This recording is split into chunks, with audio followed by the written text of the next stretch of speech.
बहुत हानि हुआ, इतना हानि हुआ कि आज हम देखेंगे तो 200 साल पुराना एक पूरा मंदिर आज उत्तर भारत में नहीं दिखेगा, क्योंकि पूरा उनका तोड़ा गया। औरंगजेब ने ये लिखा है कि इस मंदिर को तोड़ने के बाद, जो कृष्ण जन्मभूमि था, उस मंदिर को तोड़ने के बाद उनके शिलाओं, विग्रहों को मैंने स्टेप्स के नीचे डाला है। मुस्लिम समाज आगे बढ़कर बोल सकती है कि ये ले लो, ये दो मस्जिद आपके धर्म के मुख्य स्थल हैं, ले लो। ज्ञानवापी मस्जिद कैसे हो सकती है, या मस्जिद ज्ञानवापी कैसे हो सकती है?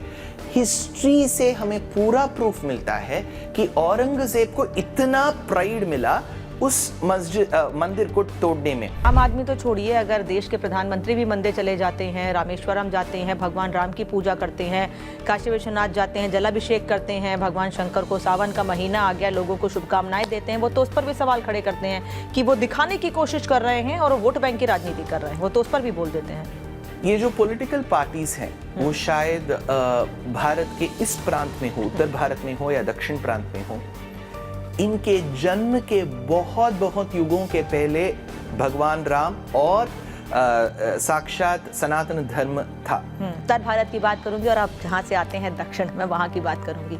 भगवान राम के जीवन को लेकर वहाँ से बड़े सवाल उठे हैं। हिंदुत्व सनातन को लेकर बड़े सवाल उठे हैं।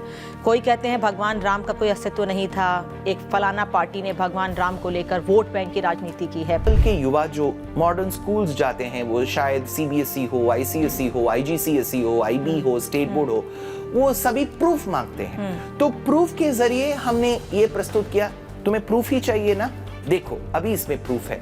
और लैंग्वेज को इतना सिंपल किया, मेरे करीब मित्र आशुतोष गर्ग जी ने इसका अनुवाद किया अंग्रेजी से हिंदी में। लोग अपने 4-5 साल के बच्चों से लेकर 80-90 साल के बुजुर्ग को लेकर आने हैं, और बुजुर्गों का ये कहना था कि हमारा 4 धाम तो भगवान राम के दर्शन करके यहाँ पर हो गया। मतलब मुझे इस वक्त गूज़बम्स आ रहे हैं ये सोच के कि जब मैंने लोगों से वहाँ पर बातचीत की थी। नमस्कार, स्वागत है आपका, मैं हूँ अनामिका पांडे। आज पॉडकास्ट में मैं जिस विषय पर या जिस शख्सियत से बात करने वाली हूँ उनके बारे में मुझे बहुत ज़्यादा आपको बताने की ज़रूरत नहीं है, लेकिन जिस विषय पर बात करने वाली हूँ उनके बारे में, विषय क्या, एक जीवन के बारे में, एक ऐसे आदर्श के बारे में बात करने वाली हूँ जिनके जीवन से हर किसी को कुछ ना कुछ सीखने को मिलता है, फिर चाहे महिला हो या पुरुष। मर्यादा पुरुषोत्तम श्री राम, जिन पर किताब लिखी गई या उनके जीवन पर किताब लिखी गई, उनके जीवन में क्या संघर्ष रहे, उनके जीवन से क्या सीखना चाहिए, युवाओं को क्या सीखना चाहिए, फिर चाहे वो महिला हो या पुरुष, क्या सीखना चाहिए। क्या हमारी आज की युवा पीढ़ी भगवान राम के जीवन को उस तरह से आत्मसात कर पा रही है जैसे करना चाहिए, उनके जीवन से वैसी सीख ले पा रही है जैसी लेनी चाहिए।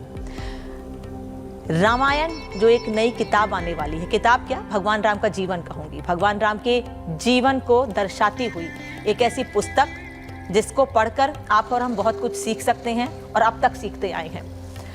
उस किताब के रचयिता, उस पुस्तक के रचयिता, भगवान राम के जीवन को पुस्तक में उतार कर हमारे बीच लाने वाले एक ऐसे ही राइटर, लेखक, कथावाचक, डायरेक्टर और एक्टर दुष्यंत श्रीधर जी इस वक्त मेरे साथ हैं। बहुत स्वागत है आपका दुष्यंत जी। नमस्ते अनामिका जी।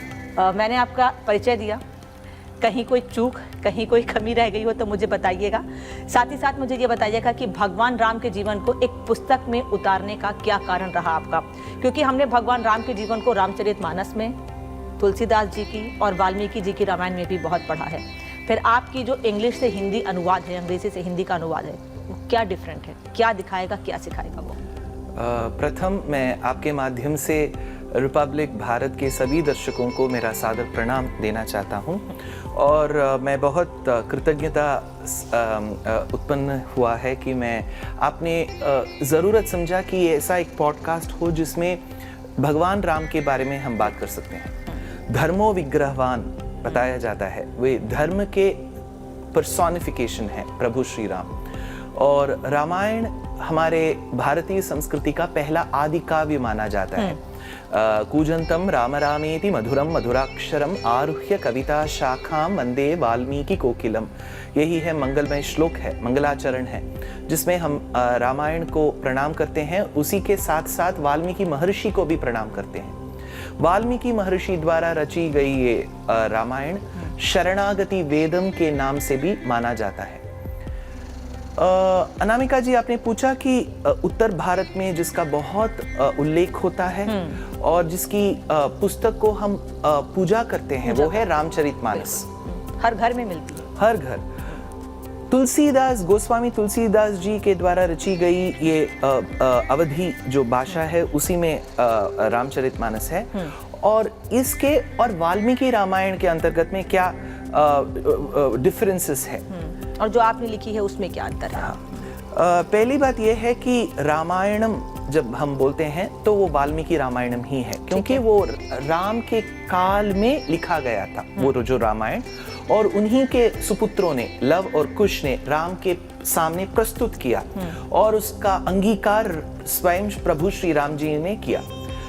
उसके बाद जो भी रामायण आए संस्कृत भाषा के अलावा, जैसे कि अवधी में रामचरितमानस और दक्षिण में कंब रामायणम, कुवेंपु तुंजत रामानुज एഴുത്തച്ഛൻസ് रामायणम इन मलयालम, और तेलुगु के रामायण गुजराती में, कृतिबास के रामायण बंगाली में, जगनमोहन के रामायण उड़िया में, काकाबीन रामायण इंडोनेशियन लैंग्वेज में, भानुभक्ताचार्य जी के रामायण नेपाली में, सभी रामायण वाल्मीकि रामायण को ही फॉलो करते हैं।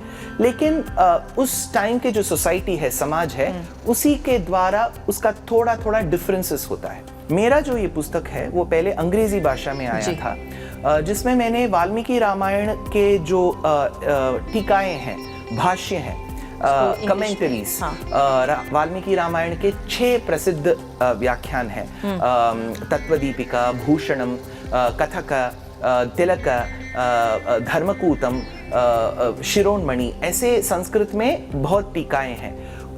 उसमें क्या क्या उल्लेख हुआ है जिससे आजकल के युवा पीढ़ी समझ सकते हैं कि रामायण में कुछ भी डाउट नहीं है।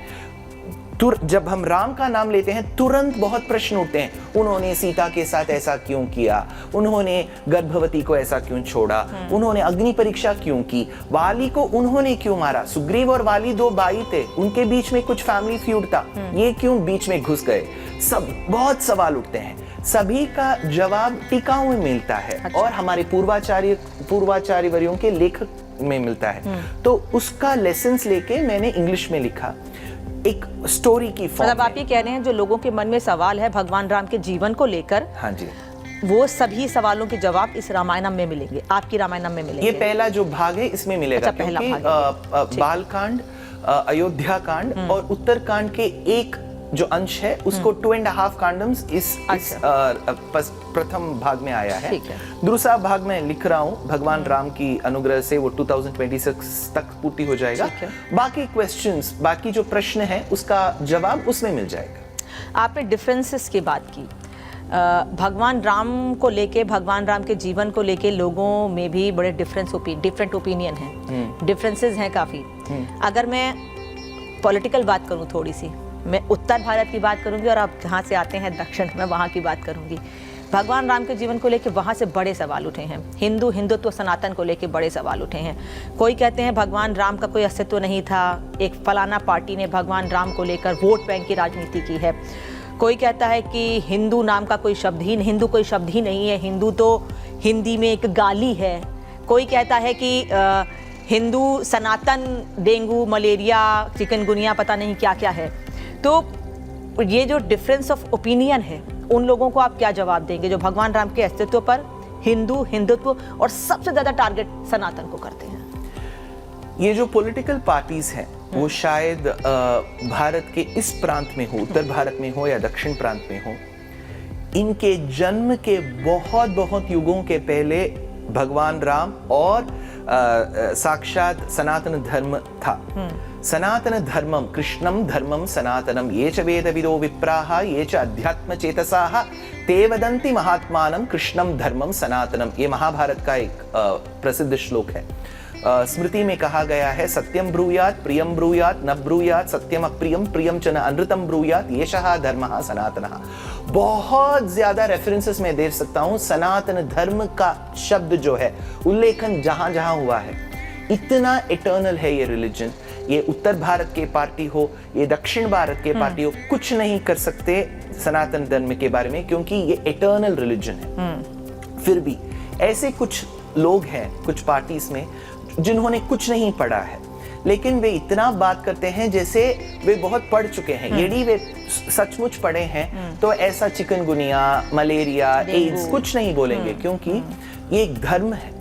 धर्म का मतलब ही लोगों को एक सही रास्ता मतलब वो दिखाना धर्म है। को समझ ही नहीं पाए जो ऐसी बातें बोलते हैं। लेकिन ये जो बोलते हैं ना, उन्हीं के परिवार के माताओं सभी मंदिर जाते हैं। हाँ, सही बात ये है। जो तमिलनाडु के पार्टी के हैं, उसी पॉलिटिकल पार्टी के औरत सभी मंदिर जाते हैं। मेरा इसमें कुछ ऑब्जेक्शन नहीं है, वे जा सकते हैं, लेकिन उनके परिवार जा सकते हैं। लेकिन जब आम आदमी जाता है तो उसका इतना खंडन होता है, इतने क्रिटिसिज्म्स आते हैं। आम आदमी तो छोड़िए, अगर देश के प्रधानमंत्री भी मंदिर चले जाते हैं, रामेश्वरम जाते हैं, भगवान राम की पूजा करते हैं, काशी विश्वनाथ जाते हैं, जलाभिषेक करते हैं भगवान शंकर को, सावन का महीना आ गया, लोगों को शुभकामनाएं देते हैं, वो तो उस पर भी सवाल खड़े करते हैं कि वो दिखाने की कोशिश कर रहे हैं और वोट बैंक की राजनीति कर रहे हैं। वो तो उस पर भी बोल देते हैं। तमिल भाषा एक प्राचीन भाषा है। बहुत बार हमारे माननीय प्रधानमंत्री जी ने देश विदेश में जाकर इसका उल्लेखन किया है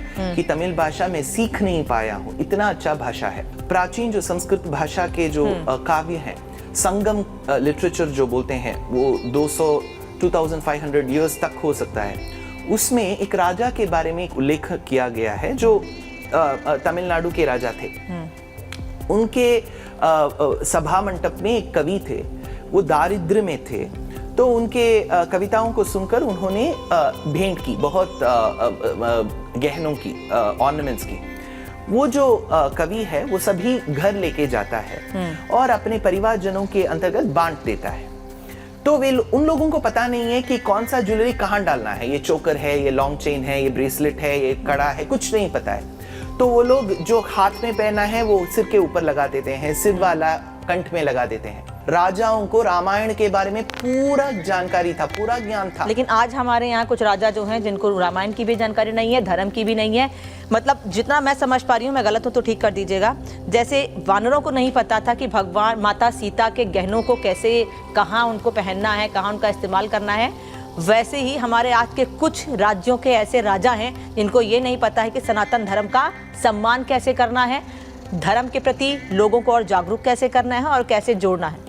अगर मैं गलत हूं तो शायद उनको पता भी होगा, लेकिन उनको पता है कि आम आदमी के पास इतना समय नहीं है ये काव्यों को पढ़ने के लिए, तो वो कंफ्यूज कर देते हैं। और उनका एक एजेंडा है कि सनातन धर्म को गाली दो, बिल्कुल, और बोल दो कि सनातन धर्म, हिंदू धर्म एक नहीं है, हिंदू और सनातन एक नहीं है, और फिर बाद में हिंदुओं को गाली दो। जितने ये लोग राम के बारे में बोलते हैं कि तमिलनाडु और राम के बीच कुछ संबंध नहीं है, जितने साल उन्होंने एक राज्य की एक चीफ मिनिस्टर, उनका नाम था एमजी रामचंद्रन, उनकी पत्नी का नाम था जानकी, और डीएमके पार्टी के पेट्रियार्क जो बोलते हैं करुणानिधि, शास्त्रों में बहुत करुणा जलधे दाशरथी, करुणानिधे एक शब्द है राम के बारे में। तो राम ही का नाम है रामचंद्रन, राम के पत्नी सीता मैया का नाम ही है जानकी, और राम ही का नाम है करुणानिधि।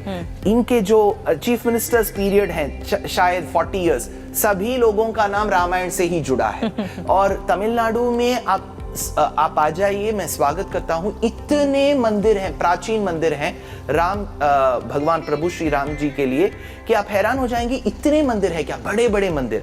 तो these are all political people जो डिफरेंसेस खड़ा करना चाहते हैं, तो इनको हमें स्पेस ही नहीं देना चाहिए। ये आपने नाम का मतलब नहीं समझ पाए या भगवान राम के जीवन को नहीं समझ पाए हैं? वो समझ पाए हैं और उनके परिवार जन भी समझ पाए हैं, क्योंकि वे मंदिर मंदिर जाते हैं अपने वेलफेयर के लिए। लेकिन उनका ये राय है कि आम आदमी को कंफ्यूज करना है।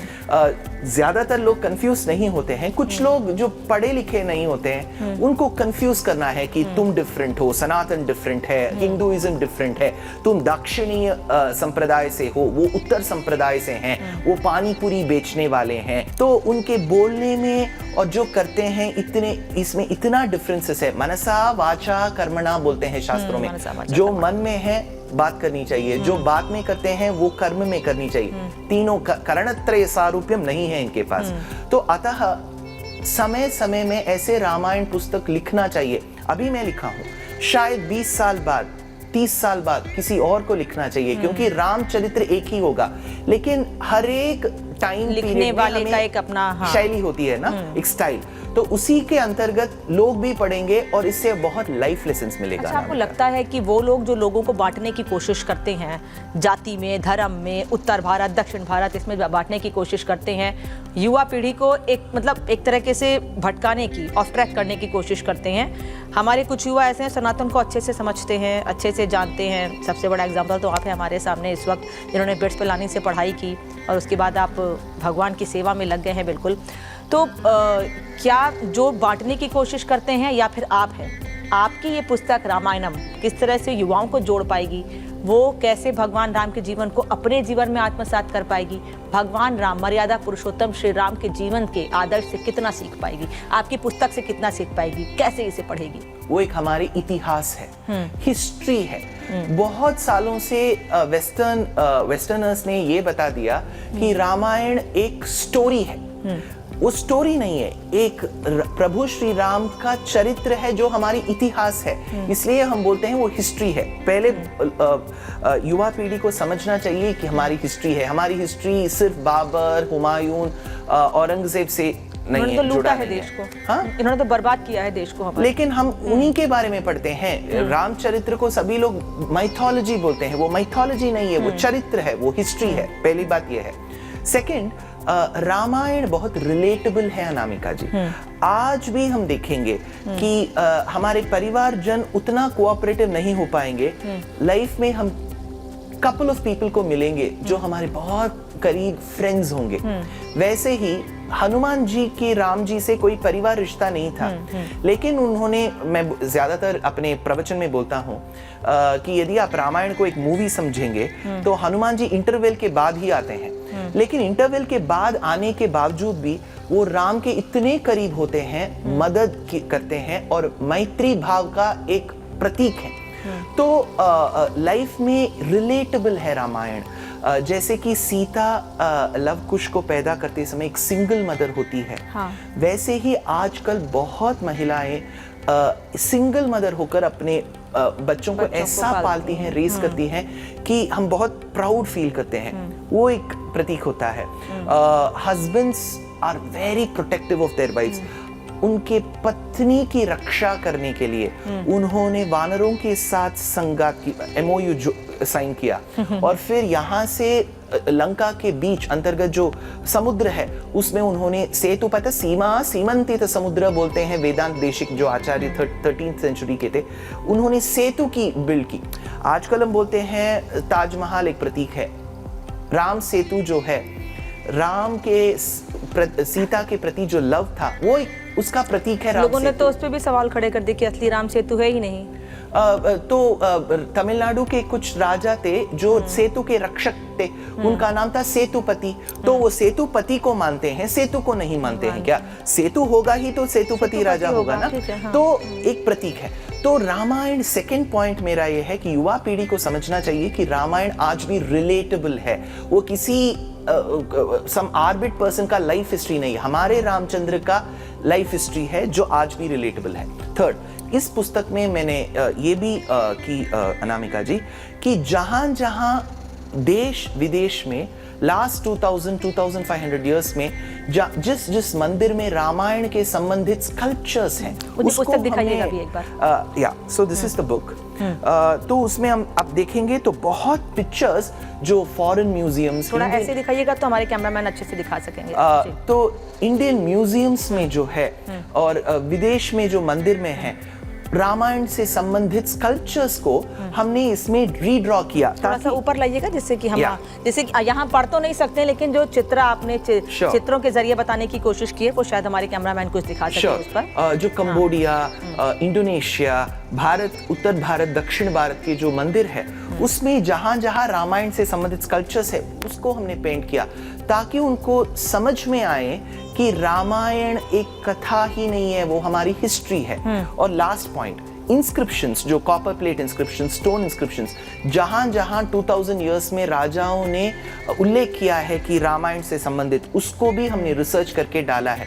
क्योंकि आजकल के युवा जो मॉडर्न स्कूल्स जाते हैं, वो शायद CBSE हो, ICSE हो, IGCSE हो, IB हो, स्टेट बोर्ड हो, वो सभी प्रूफ मांगते हैं। तो प्रूफ के जरिए हमने ये प्रस्तुत किया, तुम्हें प्रूफ ही चाहिए ना, देखो अभी इसमें प्रूफ है।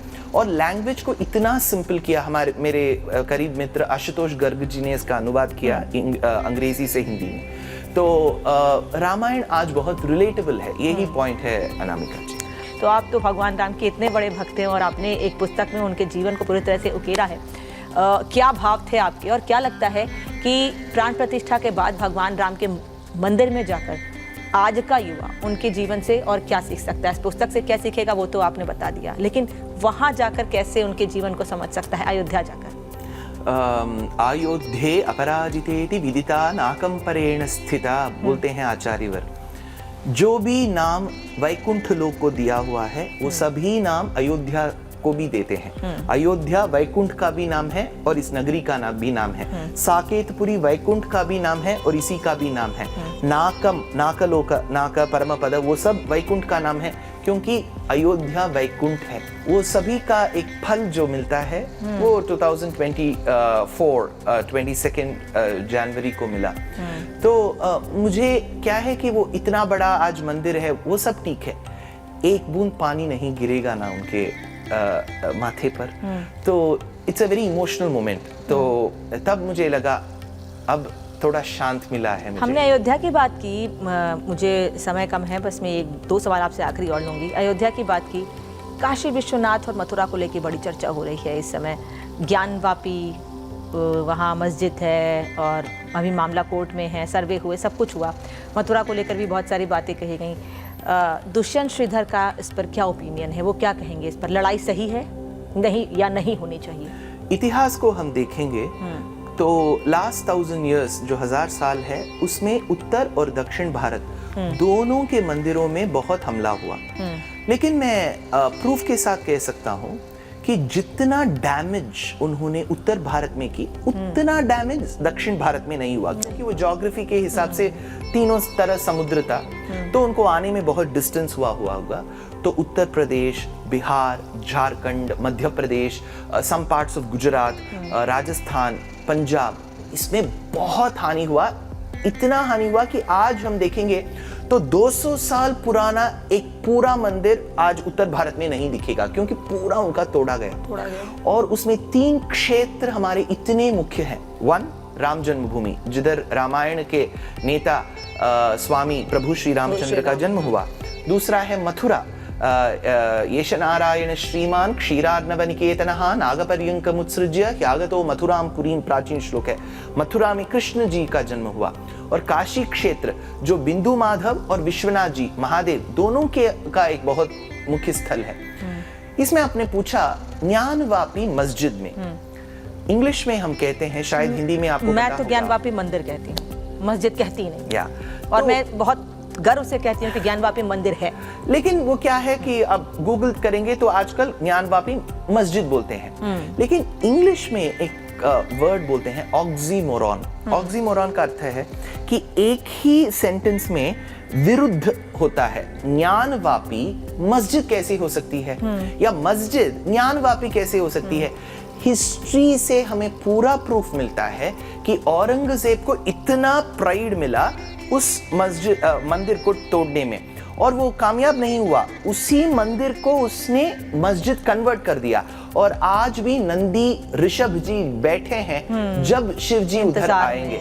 तो उसका स्ट्रेट अवे प्रूफ है। हम शायद लीगल एंगल से भी देखेंगे, आर्कियोलॉजिकल एंगल से भी देखेंगे, तो वो परफेक्ट प्रूफ है कि वो एक नंदी वहीं विराजित होते हैं जहां भगवान शिव होते हैं। और भगवान शिव की, क्योंकि हम काशी विश्वनाथ आप भी गए होंगे, मैं खुद भी गई हूँ, तो हमने पहले शायद बहुत ज़्यादा नोटिस नहीं किया है, लेकिन अब नंदी का मुंह भी भगवान शिव की तरफ है। Correct. जहाँ पर भगवान शिव हैं, जहाँ पर वो शिवलिंग मिली, Correct. जिसको खंडित करने का भी प्रयास किया गया। Correct. तो वो देख के भी महसूस होता है कि आभास होता है कि हाँ, नंदी आज अपने शिव के इंतजार में वहाँ पर बैठे हुए हैं। वैसे ही आप मथुरा भी देखेंगे अनामिका जी, इतना प्रूफ मिलता है सिर्फ भारतीय अकाउंट से नहीं, जो विदेश के थे, जो एक इटालियन मर्चेंट थे 16th सेंचुरी में, एक यूरोपियन मर्चेंट थे 12th सेंचुरी में, वे बताते हैं कि ऐसा एक भव्य मंदिर मैं नहीं देखा हूं जो कैलाश की तरह आसमान को छूता है। और औरंगजेब ने ये लिखा है कि इस मंदिर को तोड़ने के बाद, जो कृष्ण जन्मभूमि था, उस मंदिर को तोड़ने के बाद उनके शिलाओं, विग्रहों को मैंने स्टेप्स के नीचे डाला है, क्योंकि हमें काफिरों का पनिशमेंट देना चाहिए। वो सब लिखा हुआ है। तो मेरा पूरा समर्थन ये है कि एक आस्तिक होने के नाते कि लीगली हमारे मुस्लिम सोसाइटी से हम बातचीत भी कर सकते हैं, और उनको भी एक अपॉर्चुनिटी है कि हिंदुओं के प्रति हम 2 कदम आगे बढ़ाएंगे तो हार्मोनियस सोसाइटी होगा। क्योंकि हम लोग ऐसे देश में जीना चाहते हैं कि सभी धर्मों को के में हार्मनी हो। मुस्लिम समाज आगे बढ़कर बोल सकती है कि ये ले लो, ये 2 मस्जिद आपके धर्म के मुख्य स्थल हैं, ले लो, और हम एक साथ रह सकते हैं। इसको कोर्ट जाने की जरूरत ही नहीं पड़ेगी, लेकिन कोर्ट के जरिए ही इसका एक हल निकलेगा, तो हम कुछ नहीं कर सकते। अभी एक विवाद बहुत चल रहा है कावड़ यात्रा के बीच। कावड़ यात्रा जहाँ से निकलती है वहाँ मस्जिदों को ढका गया, जो मांसाहार की दुकानें हैं, चिकन की दुकानें हैं, मतलब जो भी मांसाहार की दुकानें हैं उन्हें कवर कर देना चाहिए।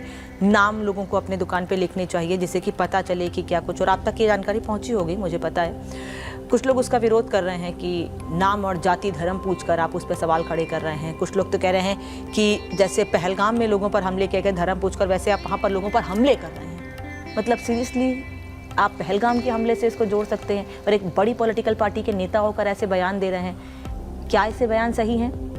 और क्या जो स्टेप उठाए जा रहे हैं, चेकिंग करना, नाम पूछना, पता करना कावड़ रोड पर, 1 महीने की बात है, उससे कितने आप सहमत हैं? वो शायद उत्तर या दक्षिण भारत में हो।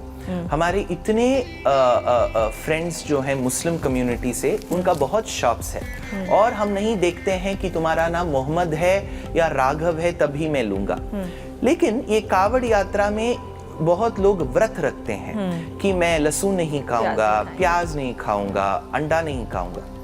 तो कुछ केसेस ऐसे हुआ है जहां मुस्लिम ब्रदर्स हिंदू नाम से चलाते हैं शॉप, और शायद कुछ केसेस भी आगे आए हैं जहां कुछ कम्युनिटीज, कुछ लोग थूकते हैं। तो ये शायद व्रत जो रखते हैं उनके प्रति ये अन्याय हो जाएगा। इसलिए एक गवर्नमेंट ऑर्डर शायद मेरी जानकारी से रिलीज हुआ है कि आप हिंदू हो या मुस्लिम हो या किसी भी धर्म का हो, आप लिख लीजिए कि ये किस दुकान है। हिंदूज ऐसे नहीं है कि तुरंत मुस्लिम का नाम देखेंगे तो नहीं खरीदेंगे। कुछ लोग ऐसे हैं कि मैं खरीद सकता हूँ। कुछ लोग व्रत रखते हैं, जैसे कि मुस्लिम्स में हलाल खाना ही वो पसंद करते हैं। क्यों हिंदूस नहीं बोल सकते हैं क्या कि दुकान का नाम ठीक से बोल दो कि इस दुकान का मालिक कौन है, नाम ठीक बता दो। तो सच्चाई बोलने में क्या है। और फिर मैं ये बात जरूर कहूंगा कि वायलेंस नहीं होना चाहिए। जहां भी वायलेंस हो, लॉ के जरिए ही हमें एक हल निकालना चाहिए। वायलेंस नहीं होना चाहिए। अहिंसा प्रथमो धर्मः, तो वो होना चाहिए। लेकिन सच बोलने में क्या दिक्कत है इससे? और पहलगाम को जोड़ना डिफरेंट है, क्योंकि वहां टेररिस्ट थे एक्चुअली। उन्होंने टेररिस्ट से ही तुलना की उन लोगों की। तो आप जरूरत से ज्यादा हमारे समुदाय के बहुत आम आदमी को टेररिस्ट बता रहे हैं। वो लोग कलमा पढ़ो तभी मैं आप तो जी पाओगे, छोड़ेंगे, वो डिफरेंट है। और यहाँ हम बोल रहे हैं नाम बता दो और फिर लिख दो। हम खरीदेंगे, पर सच्चाई बता दो। आप मोहम्मद हो तो मोहम्मद ही रहो, आप कृष्ण हो कृष्ण ही रहो, सिर्फ नाम बता दो। इसमें क्या है? सी, मेरा नाम आप बोलेंगे दुष्यंत श्रीधर, तो ये मेरा नाम है, आपका नाम है अनामिका, नाम बताने में क्या दिक्कत है? तो I don't feel this has to be politicised, लेकिन पॉलिटिकल पार्टीज का सर्वाइवल ही पॉलिटिक्स करना है ना। तो लोगों को समझना चाहिए कि सत्यम वद धर्मम चर, सत्य ही बोलना है, वो ही हमारा धर्म है, और इसी का प्रतीक है राम जी, सच ही बोलते थे। तो उनके रास्ते हम चलेंगे, पंथा हम चलेंगे, तो कुछ प्रॉब्लम्स, कठिनाई होने की संभावना ही नहीं है। दुष्यंत जी, बहुत से सवाल मेरे मन में हैं, लेकिन समय की कमी है और आपको भी जाना है कहीं, तो मैं बस यही कहूँगी कि बहुत बहुत धन्यवाद जुड़ने के लिए और इतना विस्तार से सब कुछ बताने के लिए कि रामायणम में क्या है, खंड 1 में, खंड 2 और आगे जितने भी इसके खंड आने वाले हैं उसमें जितनी भी बातें होंगी हम आपसे आगे ज़रूर समझेंगे। लेकिन बस मैं यही कहना चाहूँगी लोगों से कि दुष्यंत श्रीधर युवा हैं, अभी इनकी उम्र 40 साल भी नहीं है, लेकिन आध्यात्म के प्रति इतना इनका झुकाव, भगवान राम के प्रति इतना इनका झुकाव आज के युवाओं को ये सिखाता और बताता है कि आप कैसे केवल मर्यादा पुरुषोत्तम श्री राम नहीं बल्कि सनातन हिंदुत्व से क्या और कितना सीख सकते हैं। और भगवान राम तो अपने आप में है ही आदर्श मर्यादा पुरुषोत्तम श्री राम। बहुत बहुत धन्यवाद जुड़ने के लिए। धन्यवाद।